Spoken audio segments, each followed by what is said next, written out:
मंडळी, मला एक गोष्ट सांगा की लग्न वाजवून केलं तर संसार फलणार आहे का?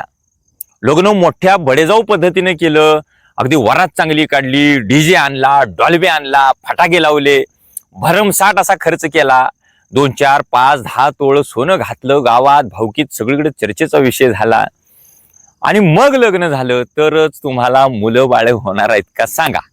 आणि तसं जर होणार असेल तर संत तुकाराम महाराजांचा 300 वर्षांपूर्वीचा साधा अभंग तुम्हाला मी सांगतो. त्याचा अर्थ कदाचित घरात जाऊन शोधा. मराठीत आहे तो, काही संस्कृतमध्ये नाही आणि क्लिष्ट मराठीमध्ये सुद्धा नाही. नवसे कन्यापुत्र होती तर का करणे लागे पती. याचा अर्थ जाऊन तुम्ही बघा. नवसानं काही होत असतं तर मग कशाला लग्न वगैरे करावे लागले असते सांगा? रोखठोक आणि परखड असा सवाल तुकाराम महाराजांनी त्यांच्या अभंगात आम्हाला विचारलाय.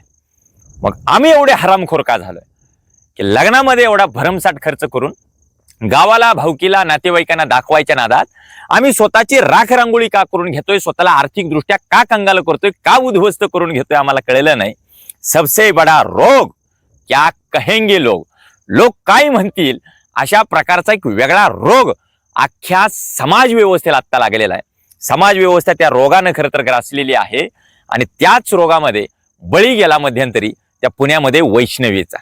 ही वैष्णवी एक नाही, त्या वैष्णवीच्या अनुषंगाने, त्या वैष्णवीच्या प्रकरणाच्या खोलात जाऊन आज मला नाही बोलायचं, पण प्रत्येक मुलीच्या आईबापाला आणि प्रत्येक मुलाच्या आईबापाला एक गोष्ट आज जी कळली पाहिजे त्याच्या अनुषंगाने तुम्हाला सांगतोय.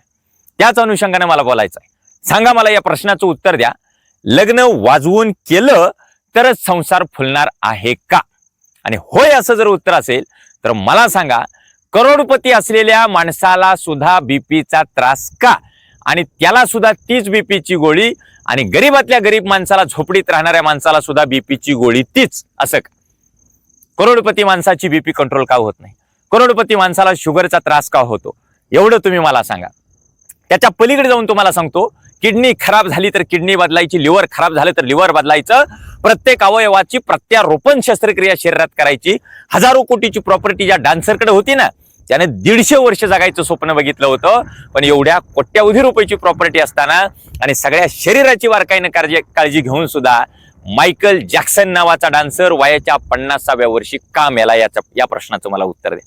सगळं शक्य असं वाटतं ना पैशानं, तर मला सांगा, करोडपती असणाऱ्या माणसाला सुद्धा झोपेच्या गोळ्या का खाव्या लागतात?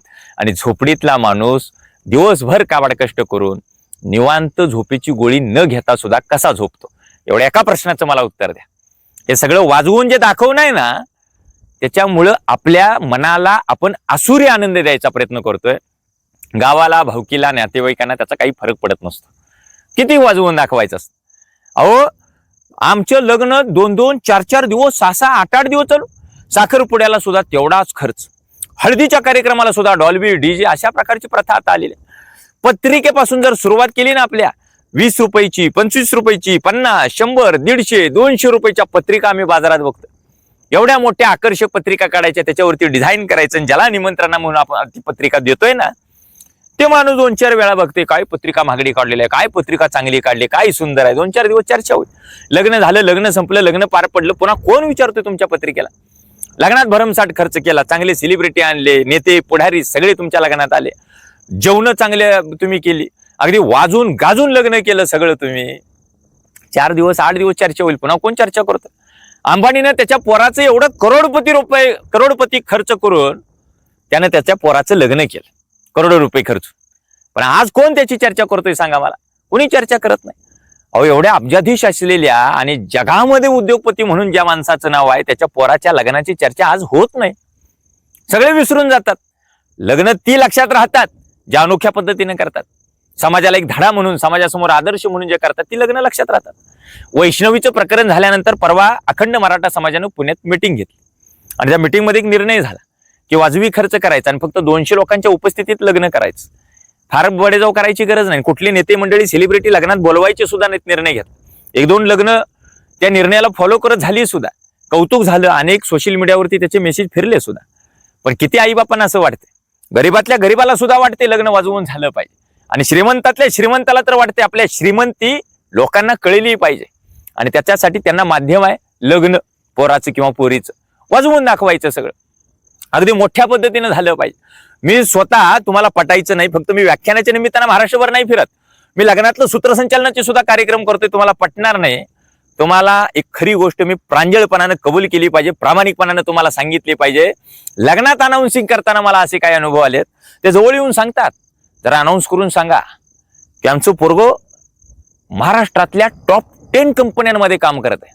मी एकदा अनाऊन्स करून सांगितलं की महाराष्ट्रातल्या टॉप 10 कंपन्यांमध्ये काम करणारे कर्तबगार, गगनाला गवसणी घालायला ज्याचं कर्तृत्व निघालेलं आहे आणि पायाखालची ज्याची जमीन सरकली नाही, अशा कुटुंबातला एक करता युवा चिरंजीव अमुक अमुक यांच्या या भव्य विवाह सोहळ्याच्या निमित्ताने एवढ्या मोठ्या संख्येने आपण उपस्थित आहात. त्याचा बाप खुश, आई खुश, नातेवाईक खुश होते का माहित नाही, पण गाव असं बघत होतं विस्फारून. गावाला त्याला दाखवायचं होतं. ते परत आलं, मला म्हटला ते परत एकदा अनाऊन्स करा आणि जरा वेगळ्या पद्धतीने. मी म्हटलं काय? ते मगाशी जे अनाऊन्स केलं ते परत करा. मला काही कळे ना. बरं, मी होतो 2-2.5 हजाराचा धनी, मला एवढं बोलून मला 2.5 हजारच मिळणार आहेत. बरं, आपल्याला काही बोलायलाच पैसे दिलेत, लग्नात अँकरिंग करायला, आपण तेवढंच करायचं. पण एवढं माझं टॉप 10 कंपन्यांपैकी तू गावाला कशाला सांगत बसलाय? तुझ्या फायद्याचा आहे ना. आणि कळेल ना महाराष्ट्राला, येईल की बातम्या, त्याच्या येतील बातम्या. गावात बॅनर, चौकात बॅनर लावले जातात, इथं निवड झाली, तिथं सिलेक्शन झालं, अमुक झालं, तमुक झालं. गावाला दाखवायची काय सर? मी आज अखंड महाराष्ट्र फिरतोय, म्हणून मी आता गावात चौकात बॅनर लावू का? मी लातूरला जाऊन आलो, मी धाराशिवला गेलो, मी मुंबईला गेलो, मी दिल्लीला सुद्धा कार्यक्रमाला गेलोय बरं का. दिल्लीला मी सूत्रसंचालनाच्या कार्यक्रमाला गेलो, मी तेवढे स्टेटस ठेवले. आज पायात स्लीपर घालायला मिळाली तर आम्हाला विमानात बसल्यासारखं वाटायचं. मी आज विमानात बसलो, माझ्या शब्दांनी तो माझा प्रवास घडवला, मी टाकलं. अनेकांसाठी ते आदर्श असतं आणि अनेक जण त्यातनं मोटिवेट होऊन परत कदाचित या मार्गात येऊ शकतात. माझा तोही उद्देश आहे. पण किती वाजवून दाखवायचं असतं, त्याला मर्यादा आहेत ना.